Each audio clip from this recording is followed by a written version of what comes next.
নমস্কার সুপ্রিয় কন্যা রাশির দর্শক বন্ধুরা, তোমাদের ভাগ্যচক্র ইউটিউব চ্যানেলে স্বাগত।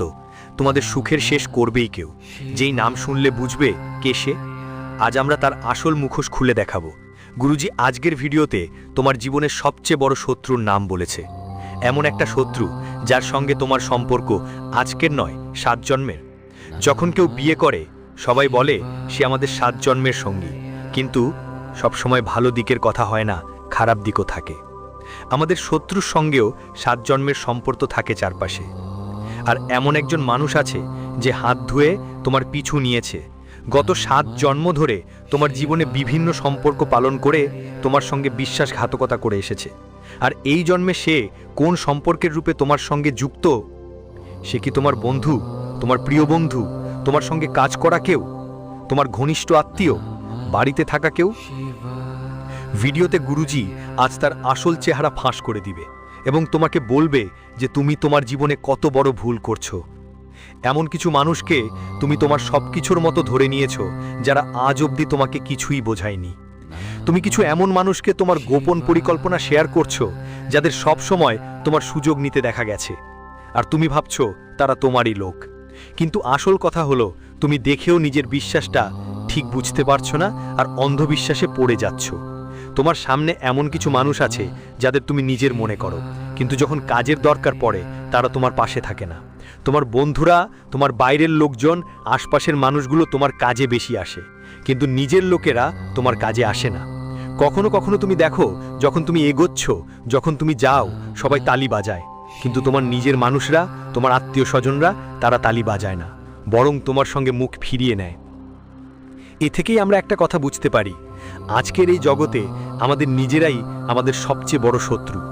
মানে যারা আমাদের কাছের, আমাদের নিজের, তারা আমাদের তাদের থেকে বেশি সাবধান থাকতে হবে, তাদের থেকে বেশি সজাগ থাকতে হবে, কারণ তারা আমাদের সুখের ওপর আগুন ধরাতে মুখিয়ে থাকে। তার নাম সামনে ভিডিওতে বলবো, কিন্তু প্রথমেই আমাদের একটা কথা জানতে হবে, আমরা কোন ভুলটা করছি। কারণ তুমি ক্রমাগত কিছু ভুল করছো যেটা তোমার অনেক খারাপ ফল ভোগ করতেই হচ্ছে। গুরুজি ঠিক এই ব্যাপারটাই এখন তোমাকে বলবেন। খুব ভালো করে কথা শুনো, নালে অনেক দেরি হয়ে যাবে। যদি তুমি আজকের ভিডিওকে শেষ পর্যন্ত দেখো তাহলে বুঝতে পারবে গুরুজি কতটা কাজের কথা বলছিলেন। আমি যদি আজ এই ভিডিওটা না দেখতাম তাহলে আমার জীবনের সবচেয়ে বড় ক্ষতি হতো। তাই আজকের ভিডিওর সঙ্গে শেষ পর্যন্ত থাকো। প্রথমেই মহাকালীর সত্যিকারের ভক্তরা এই ভিডিওটি লাইক দিয়ে কমেন্ট বক্সে ওম কালী অবশ্যই লিখবে। তোমার অনেক সমস্যা ঠিক হয়ে যাবে। বন্ধুরা, প্রতিদিন মানুষ চায় তার একটা পরিবার হোক, আর সেই পরিবারে এমন কেউ থাকুক যারা সুখ দুঃখে তার পাশে দাঁড়ায়। যখন জীবনে খুশি আসে তখন তার সাথে নাচে ধুমধাম করে, আর যখন জীবনে দুঃখ আসে তখন এক চট্টানের মতো কাঁধে কাঁধ মিলিয়ে তার পাশে থাকে। কিন্তু বেশিরভাগ সময় আমাদের এই ভাবনা ভুল প্রমাণিত হয়, কারণ যখন জীবনে খুশি আসে তখন হাজারো মানুষ আমাদের দেখতে আসে, আমাদের সাথে খুশি ভাগ করতে আসে, নাচতে আসে। কিন্তু আসল আত্মীয় শনাক্ত হয় ঠিক তখনই যখন জীবনে দুঃখ আসে, যখন তোমার মাথার উপর কবজা হয়ে যায়। এমন কোনো আত্মীয় আছে যিনি এগিয়ে থেকে বলবেন, তোর এখন অবস্থা ঠিক নেই, আমি একটু এগিয়ে থেকে তোর সাহায্য করি? তোর আশেপাশে কেউ কি আছে যিনি তোর মনে করিয়ে দেবেন, যদি তোর কাছে এখন টাকা না থাকে আর তোর কিছু দরকার হয় আমাকে বলিস? যদি তোর অনেক ঋণ হয়ে যায় আমাকে জানাস? কেউ নিজে গরিব হতে পারে, তবুও তাকে তোর গুরুত্ব বুঝতে হবে। ধর রাতের সময় তোর কিছু দরকার পড়ল, আর তোর আত্মীয়রা কি দরকার, আর সেখানে যা আছে তা তোমার জন্য দাঁড়িয়ে আছে সাহায্য করার জন্য। ঠিক সেইটাই আসল সম্পর্ক। যারা তোমার ফোন ধরছে না, তোমাকে সময় দেওয়ার জন্য রাজি নয়, কঠিন সময়ও পাশে থাকার জন্য প্রস্তুত নয়, এমন সম্পর্ক দুমুখ হয় আর কোনো কাজে আসে না। বেশিরভাগ সময় জীবনে তোমার অনেক কাজ হয়েছে তাদের, তুমি সবার জন্য অপবাদও শুনেছ, সঠিকও হয়েছে। আর তুমি বন্ধুত্বের জন্য, সম্পর্কের জন্য অনেক বেশি ত্যাগ করেছ, কিন্তু যখন হৃদয় ভেঙে যায়, যখন বদলে সেই ত্যাগ তুমি পায় না, বেশিরভাগ সময় তোমাকে সম্পর্কের জঞ্জালে ফাঁদে ফেলা হয়েছে। তোমার পেছনে গোপনে শুনেছ সে তোমার সম্পর্কে এমন কথা বলছে যা শুনে মনটা একটু ভেঙে যায়। কিন্তু এখন ভয় পেও না, কারণ গুরুজি তোমাকে আগেই সাবধান করে রেখেছেন। গুরুজি তোমাকে বোঝাতে চাইছেন, প্রিয়, তুমি একটা কথা বুঝে নাও যে যাদের তুমি নিজের মনে করো তারা আসলে একদম তোমার নিজের নয়। আজ তুমি সমস্যা আর বিনাশের মুখে আছো, জীবনে কষ্ট সহ্য করছো, এজন্যই তারা তোমার সঙ্গে জড়িত আছে, কারণ তারা শুধু তোমাকে নিচে পড়তে দেখতেই তারা খুশি হয়। তারা খুব মজা পায় তুমি একটু উপরে উঠতে শুরু করলে, নিজের পরিশ্রমে কিছু অর্জন করলে, নিজের পায়ে দাঁড়ালে তারা ঈর্ষা করতে শুরু করবে। তারা তোমার সাথে ঠিকমতো কথা বলা বন্ধ করবে, তারা তোমার খবর নেওয়া বন্ধ করবে, তারা তোমার চিন্তা করা বন্ধ করবে। তারা খুব স্বার্থপর। তোমার বাবা মা ছাড়া এই পৃথিবীতে তোমার কাউকে নেই, চাহে রক্তের সবচেয়ে ঘনিষ্ঠ সম্পর্কই হোক বা অন্য কোনো সম্পর্ক, তবুও একসময় তারা তাদের দ্বৈত চরিত্র এক না একদিন দেখিয়ে দেবে। একটা কথা বুঝে রাখো, মনে রেখো, তোমার মতো মানুষ শতাব্দীতে একবার জন্মায়। তোমার কিছু আলাদা গুণ আছে। অন্যদের কষ্ট দেখে তোমার নিজেরও কষ্ট হয়, এমনকি তুমি রাস্তা পার হচ্ছ আর তোমার চোখে গরিবের বাচ্চারা ক্ষুধার্ত দেখায়, তখন তোমার চোখে জল এসে যায়। তুমি সাথে সাথেই তাদের জন্য খাবারের ব্যবস্থা করো। রাস্তার কোনো প্রাণী কষ্ট পাচ্ছে দেখে তোমার কেঁদে আসতে চায়, কারণ তোমার হৃদয় অনেক সময় এবং কোমল। যখন তুমি গলির মোড়ে যাও, গলির সব কুকুর তোমার কাছে ছুটে আসে, ল্যাজ নেড়ে এসে তারা কাছে আসে, কারণ তারা তোমার উপর বিশ্বাস করে যে তুমি তাদের কিছু খাবার দেবে। এই বিশ্বাসই দেখায় তুমি কত ভালো মানুষ, কিন্তু তারপরও সবসময় তোমার ভালোর সুযোগ নেওয়া হয়েছে। তাই গুরুজি তোমাকে কিছু সাবধানতা অবলম্বন করার পরামর্শ দিতে চান। এই সাবধানতাগুলো তোমার জীবনে সারা জীবন কাজ দেবে। খেয়াল রাখতে হবে, যদি এই সাবধানতাগুলো মেনে চলো, তাহলে জীবনে কাউকে কখনো সাহায্যের জন্য হাত পাততে হবে না, কারণ সব সময় প্রতিটি মুহূর্তে তুমি সতর্ক, চতুর ও সাবধান থাকলে সব পরিস্থিতিতেই লাভই হবে। এইটা তোমার জন্য লাভজনক হবে, শত্রু বাধা দূর হবে, ধন উপার্জনের সুযোগ আসবে, পথ সব খুলে যাবে। সবচেয়ে প্রথম সতর্কতা হলো, যখনই তুমি কোনো কাজ করতে যাচ্ছ, সেটা ব্যবসার হোক, চাকরির হোক, ইনভেস্টমেন্টের হোক বা কিছু কেনার সাথে সম্পর্কিত হোক, কাজটা শেষ না হওয়া পর্যন্ত বাসার কারো সাথে সেটা শেয়ার করো না। তুমি চাইলে তোমার স্ত্রীকে বলতে পারো, কারণ সে তোমার সাথে জীবনযাপন করেছে, তোমার ভালো মন্দ দুটোই জানে। সত্যিকারের বন্ধু তো সে নিজেই। তোমার মা বাবা তোমার সত্যিকারের বন্ধু হতে পারে। বাকিদের ওপর বিশ্বাস করো না, না হলে তোমাকে শুধু ধোঁকা ছাড়া আর কিছুই পাওয়া যাবে না। তুমি যদি সেটা বাড়িতে রাখো, তা তো এতে কোনো দোষ খুঁজে বের করা হবে বা তোমার সিদ্ধান্তকে ভুল বলা হবে। হ্যাঁ, এই কাজটা করার জন্য তুমি ভালোই মোটিভেটেড ছিলে, তোমার মধ্যে উৎসাহ ছিল, প্রচণ্ড আশা ছিল, সেই আশা ভেঙে দেবে বাড়ির সবাই। কারণ এমন কিছু মানুষ থাকে, এমন কিছু আত্মীয় থাকে যারা নেতিবাচকতা ছড়ায়।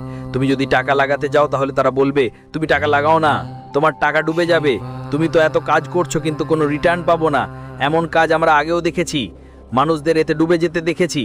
তাই তোমার ভেতরের যে আশা আছে, সেই আশা পর্যন্ত ভেঙে দেবে। জীবনে ছোট হোক বা বড়, চেষ্টা করাই সবচেয়ে জরুরি। আমরা যা করব হৃদয় দিয়ে করব। যদি সফল হই, তাহলে সেটা ভগবানের দয়া ধরে নেব, আর যদি ব্যর্থ হই, তাহলে জীবনের অভিজ্ঞতা পেয়ে যাব যে কোন ভুলগুলোতে কাজ করতে হবে। আর যতক্ষণ কিছু করবে না, ততক্ষণ ফলাফল আসবে না। আর এভাবে বসে থাকলে এই দুনিয়া কখনো তোমাকে সম্মান করবে না। কারণ আজকের সময় এমন হয়েছে, যেখানে প্রত্যেক মানুষ চায় যে তার মেয়েকে এমন একজনের কাছে বিয়ে দেবে যার কোটি কোটি টাকার প্যাকেজ আছে, যে ভালো টাকা উপার্জন করে, কিন্তু কখনো দেখা হয় না সেই মানুষের ভেতরে কতটা ট্যালেন্ট আছে, তার মধ্যে কি কি গুণাবলী আছে, তার মধ্যে কি কি ভালো দিক আছে। আজকের সময় প্রত্যেক মানুষকে টাকায় মাপা হচ্ছে। তোমার কাছে টাকা থাকলে সবাই বলবে ভাই তুই কেমন আছিস, কিন্তু যেভাবে তোমার কাছে টাকা, এভাবে তোমাকে সম্মান দেওয়া হয় না। সম্মান অনেক আছে, কিন্তু টাকা না থাকলে সম্মানও নেই। এটাই আজকের সম্পর্কগুলোর কড়া সত্য। ধরো তুমি নিজের পরিশ্রমে কিছু করেছো আর ভাবছো তোমার আত্মীয় স্বজন খুশি হবে, এটা তোমার ভুল ধারণা। কারণ বাগেশ্বর ধামের সরকারের পত্রে যাদের নাম এসেছে, তারা শুধু খুশি থাকার ভান করছে। তাদের মুখে অন্য কিছু, মনের মধ্যে অন্য কিছু আছে। আর ভিডিওটা শেষ পর্যন্ত দেখো, যখন তুমি তাদের নাম জানবে, তখন তোমার পায়ের তলায় জমিন ছড়ে যাবে। তাই আজকের ভিডিওটা শেষ পর্যন্ত দেখে যাও। আরেকটা সাবধানতা হলো, যাই কেউ তোমাকে বলুক, সেটা নিজেকে মোটিভেশন হিসেবে নাও।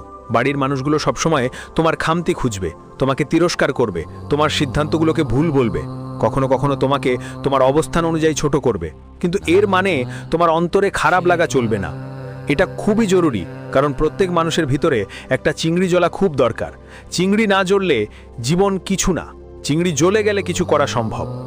দেখানোর একটা ক্ষমতা তৈরি হয়। তাই জীবনে অনেকেই এমন থাকে যারা আমাদের প্রতি সময়ে কিছু না কিছু খারাপ কথা বলে। এখন তারা ভুল বলুক, বলতেই থাকবে। তখন মনেই একটা ভাব আসবে যে আমাকে এখন কিছু একটা করে দেখাতে হবে, তবেই তাদের মুখ বন্ধ হবে। তাই জীবনেই যখন এমন কেউ আসে, তখন তাদের কিছু বলার দরকার নেই। তোমাকে এতটাই চুপচাপ পরিশ্রম করতে হবে যে তোমার সাফল্যই চমক সৃষ্টি করবে।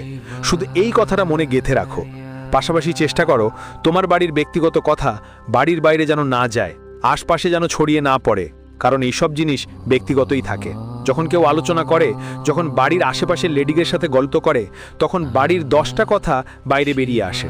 আর তারপর পুরো ব্যাপারটা 3 জনের নাম দিয়েছে। এখন এক এক করে আমরা তাদের মুখোশ উন্মোচন করব। তোমার সামনে তাদের নাম বলবো, 2 জন পুরুষ এবং 1 জন নারী। যদি তোমরা সাবধানে থাকো তাহলে বাঁচতে পারবে, কিন্তু সাবধান না হলে বড় ধোঁকা খেতে হবে।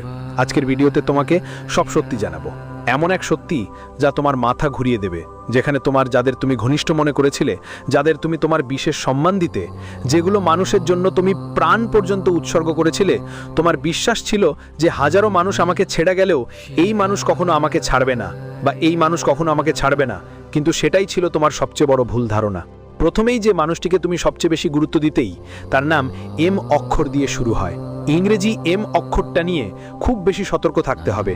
এমনটাই শেখা হয়েছে আত্মীয়দের কাছ থেকে, যারা তোমার কাছের রিলেটিভ, মানে তোমাদের পরিবারের কাছাকাছি থাকেন, অর্থাৎ তোমাদের বাড়ির থেকে বেশি দূরে থাকেন না। প্রায় উৎসবকালে তোমার এবং তাদের বাড়ির মধ্যে যাতায়াত লেগেই থাকে। এম নামের এই ব্যক্তিটা সাঁওতালি রঙের, ওর হাইট ভালোই, প্রায় 6 ফুটের কাছাকাছি, ওর উচ্চতা ঠিক আছে। এই মানুষটা বেশ বকবক করেই, যেখানে বসে যেখানে দাঁড়ায় অনেক কথা বলে, প্রায় তোমাকেও অনেক জ্ঞান দেওয়ার চেষ্টা করে। বদলে যখন তুমি তোমার কোনো গোপন কথা বলে ফেলে, তখন ও রেগে যায়। যেই এম নামের লোকটা, ওর থেকে খুব সাবধান থেকো, কারণ ওর থেকে তোমার জন্য ঝুঁকি বাড়ছে।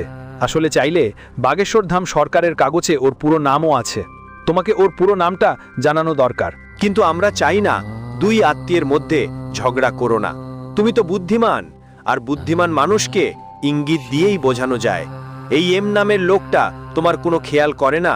তুমি যেভাবে চাও বেঁচে থাকো বা মরো, তোমার জীবন নষ্ট হোক তার কিছু যায় আসে না, শুধু এইটুকুই তার মনের কথা। তাই এখন তোমার একটু নিজের কথা ভাবতে হবে। তাকে তোমার জীবনের থেকে একটু সাইডে রেখে কখনো তার উপর বিশ্বাস করতে পারবে না। তাকে কখনো তোমার কোনো গোপন কথা বলবে না, কারণ সে মানুষ নয়, শয়তান। কারণ সে তন্ত্রমন্ত্রের কাজ করতে খুব পারদর্শী। যদি তুমি তার জালে পড়ো, ফাঁস হলে বেলোয়া অনেক কঠিন হয়ে যাবে। এখন 2 নম্বরে যে বিশেষ ব্যক্তি আসে, তার নাম খুব মনোযোগ দিয়ে শোনো। সেটা একটা অক্ষর দিয়ে শুরু হয়, অর্থাৎ ইংরেজি 1 অক্ষর দিয়ে এই ব্যক্তির নাম শুরু হয়, যে তোমার শহরের আশেপাশে 50 থেকে 100 কিলোমিটার দূরে থাকে। সে তোমার গুরুত্বপূর্ণ পারিবারিক অনুষ্ঠানে অংশ নেয়, কিন্তু আগে থেকেই তার তোমার প্রতি ভালো লাগা ছিল না। সবসময় তোমার কথা কাটা, তোমার সিদ্ধান্ত ভুল বলা, তোমার ইমেজ খারাপ করা, প্রতিটা কথাতেই তোমাকে ছোট করে দেখা, তোমাকে নিচে নামানো, তোমাকে নিয়মিত নিচে ফেলা, এই সব করে। আমার কাজ হলো এই যে এই এইচি নামের মানুষটা আছে, এর পুরো নাম বাগেশ্বর ধাম সরকার, সেটা আমরা আগেই বলে দিয়েছি। কিন্তু প্রতিটি মানুষের কিছু গোপনীয়তা থাকে, আমরা সেটা ফাঁস করতে পারি না। তোমাকে একটু ইঙ্গিত দিচ্ছি, ভালো করে শোনো। এই মানুষটা ফর্সা এবং চিট্টা, দেখতে অনেক সুন্দর। যতটা সুন্দর তার মুখ, তার হৃদয় ততটাই কালো। এটা মনে রেখো। তোমার তার সঙ্গে ছোটবেলা থেকে সম্পর্ক আছে, তার বাড়িতে তুমি যাতায়াত করো, আর তোমার বাড়িতেও তার যাতায়াত থাকে। তার কারণেই তোমার তার সঙ্গে যোগসূত্র বেশ শক্তিশালী, কিন্তু এখনো ঝুঁকি মরা করছে। তাই সাবধান থাকতে হবে, বাঁচতে হবে, কারণ আজকাল অনেক ছলচাতুরি এইসব লোক সম্পর্কেও একে অপরকে নিচে নামাতে চায়। কেউ এগিয়ে গেলে তারা বলে, ও আমার থেকে কি করে এগিয়ে গেল, এখন তাকে দমন করতে হবে, যদিও সে আমার নিজের লোক তবুও। কিন্তু আমরা চাই না 2 আত্মীয়ের মধ্যে ঝগড়া করো না। তুমি তো বুদ্ধিমান, আর বুদ্ধিমান মানুষকে ইঙ্গিত দিয়েই বোঝানো যায়। এই এম নামের লোকটা তোমার কোনো খেয়াল করে না। তুমি যেভাবে চাও বেঁচে থেকো বা মরো, তোমার জীবন নষ্ট হোক তার কিছু যায় আসে না, শুধু এটুকুই তার মনের কথা। তাই এখন তোমার একটু নিজের কথা ভাবতে হবে। তাকে তোমার জীবনের থেকে একটু সাইডে রেখে কখনো তার উপর বিশ্বাস করতে পারবে না। তাকে কখনো তোমার কোনো গোপন কথা বলবে না, কারণ সে মানুষ নয়, শয়তান। কারণ সে তন্ত্রমন্ত্রের কাজ করতে খুব পারদর্শী। যদি তুমি তার জালে পড়ো, ফাঁস হলে বের হওয়া অনেক কঠিন হয়ে যাবে। এখন 2 নম্বরে যে বিশেষ ব্যক্তি আসে, তার নাম খুব মনোযোগ দিয়ে শোনো। সেটা একটা অক্ষর দিয়ে শুরু হয়, অর্থাৎ ইংরেজি 1 অক্ষর দিয়ে এই ব্যক্তির নাম শুরু হয়, যে তোমার শহরের আশেপাশে 50 থেকে 100 কিলোমিটার দূরে থাকে। সে তোমার গুরুত্বপূর্ণ পারিবারিক অনুষ্ঠানে অংশ নেয়, কিন্তু আগে থেকেই তার তোমার প্রতি ভালো লাগা ছিল না। সবসময় তোমার কথা কাটা, তোমার সিদ্ধান্ত ভুল বলা, তোমার ইমেজ খারাপ করা, প্রতিটা কথাতেই তোমাকে ছোট করে দেখা, তোমাকে নিজে নামানো, তোমাকে নিয়মিত নিচে ফেলা, এইসব করে। আমার কাজ হলো এই যে এইচি নামের মানুষটা আছে, এর পুরো নাম বাগেশ্বর ধাম সরকার। সেটা আমরা আগেই বলে দিয়েছি, কিন্তু প্রতিটি মানুষের কিছু গোপনীয়তা থাকে, আমরা সেটা ফাঁস করতে পারি না। তোমাকে একটু ইঙ্গিত দিচ্ছি, ভালো করে শুনো। এই মানুষটা ফর্সা এবং চিট্টা, দেখতে অনেক সুন্দর। যতটা সুন্দর তার মুখ, তার হৃদয়ও ততটাই কালো। এটা মনে রেখো। তোমার তার সঙ্গে ছোটবেলা থেকে সম্পর্ক আছে। তার বাড়িতে তুমি যাতায়াত করো, আর তোমার বাড়িতেও তার যাতায়াত থাকে। তার কারণেই তোমার তার সঙ্গে যোগসূত্র বেশ শক্তিশালী। কিন্তু এখনো ঝুঁকি মরা করছে, তাই সাবধান থাকতে হবে, বাঁচতে হবে। কারণ আজকাল অনেক ছলচাতুরি এই সব লোক সম্পর্কেও একে অপরকে নিচে নামাতে চায়। কেউ এগিয়ে গেলে তারা বলে, ও আমার থেকে কি করে এগিয়ে গেল, এখন তাকে দমন করতে হবে। যদিও সে আমার নিজের লোক, তবুও আমার থেকে কি করে এগিয়ে গেল, এইটাই তোমার সম্পর্কেও চলছে। আর যে একটা নামওয়ালা ছেলে আছে, যার বয়স আনুমানিক 20 থেকে 27-এর মধ্যে, তার থেকেও তোমার বিপদ হতে পারে। বলো তোমার গোপন কথা যেন শত্রুর কাছে না পৌঁছে যায়, না হলে তোমার পরাজয় পুরোপুরি নিশ্চিত। যদি তুমি জিততে চাও, তাহলে ওই একই নামের ব্যক্তিরা থেকে দূরে থাকো, সাবধানে থাকো। এটাই তোমার জীবনের সবচেয়ে বড় আর ভালো সিদ্ধান্ত হবে। এখন আরেকজন মহিলার নাম বলছি। তোমার অভ্যাস যে তুমি নারীদের জালে খুব তাড়াতাড়ি পড়ে যাও। তোমার মনে হয় ও তো একজন নারী, ও হয়তো ভুলে গিয়েছে, নির্দোষ, ও কখনো কাউকে ঠকাতে পারে না, ও কখনো কারোর সাথে ভুল করবে না। কিন্তু এখন ওই নারী তোমার সাথে ভুল করতে চলেছে। একটু সাবধানে থেকো। আমাদের উপর মিথ্যে অভিযোগ আর লাগানো হতে পারে। গ্রহ গতি দেখে বাগেশ্বর ধাম সরকার ভবিষ্যৎবাণী করেছে যে একটা মেয়ে তোমার উপর মিথ্যে অভিযোগ আনতে পারে, যার নাম জি অক্ষর দিয়ে শুরু হয়। এই জি নামের মেয়েটা তোমার সহকর্মী হতে পারে, তোমার সাথে কাজ করা কর্মচারিণী হতে পারে, সাথেই তোমার যে জায়গায় কাজ করো সেখানে তোমার বস হতে পারে, অথবা তোমার বাড়িতে কাজ করা খালাসিও হতে পারে। কিন্তু যদি তুমি এই জি নামের মেয়েটার সাথে সম্পর্ক বাড়াও, বন্ধুত্ব করো, মজা করে কথা বলো, তাহলে পরে সে তোমার উপর এমন একটা মিথ্যে অভিযোগ আনবে যে তোমরা পাপ্পা। কোটি কোটি টাকার সম্মান 1000 টাকার দামে বিকে যাবে। কারণ সম্মান অর্জন করতে অনেক বছর লাগে, হারাতে এক মুহূর্তেই যথেষ্ট। ঠিক তেমনটাই ঘটতে চলেছে ওই মেয়েটার হাত ধরে। তুমি খুব সাবধানে থাকো, কারণ জীবনে খারাপ সময় কোনো সতর্কবার্তা দেয় না। এখন আমরা তোমাকে যে মেয়েটার নাম বলেছি, সে একদম বিশ্বাসঘাতক এবং তোমার প্রাণ নেয়ার চেষ্টা করছে। তোমার দরজায় জাদু টোটকা করতে চায়। আমরা তোমাকে এই তথ্য দিয়ে দিয়েছি, নামও বলে দিয়েছি। একটা উপায় বলি যাতে তোমার জীবনের খারাপ সময় শেষ হয়, কালে জাদু প্রভাব থেমে যাবে। প্রথমে যে উপায়টা আছে সেটা অনেকই সহজ, একদম সাধারণ। ভালো করে শোনো। তোমাকে কি করতে হবে, একটা লোটায় জল নিতে হবে। একটা তামার লোটায় জল নাও, এর মধ্যে একটু কালো তিল দিতে হবে, আর শিবলিঙ্গে একটা লোটা জল চড়ানোর সময় মন্ত্র পড়তে হবে, ওম নমঃ শিবায়। দ্বিতীয় উপায়টা হলো, তোমাকে তোমার বাড়ির প্রতিটি কোণে গঙ্গাজল বা গোমূত্র ছেটাতে হবে, অথবা শুধু গঙ্গাজল ছেটানো যাবে। কাপুর আর লবঙ্গ জ্বালিয়ে তার ধোঁয়া বাড়ির কোণাগুলোতে ছড়াতে হবে। খুব ভালো ফল মিলবে। আর তুমি গুরুজির দেওয়া 2টা উপায় করে আমার সব সমস্যা মিটে গেল। ভিডিওটা ভালো লাগলে লাইক দিতে ভুলো না, সাথে চ্যানেলটা সাবস্ক্রাইব করে আইকনটা দবাজা ভুলিও না। আপাতত সব দর্শককে জয় শ্রী মহাকাল।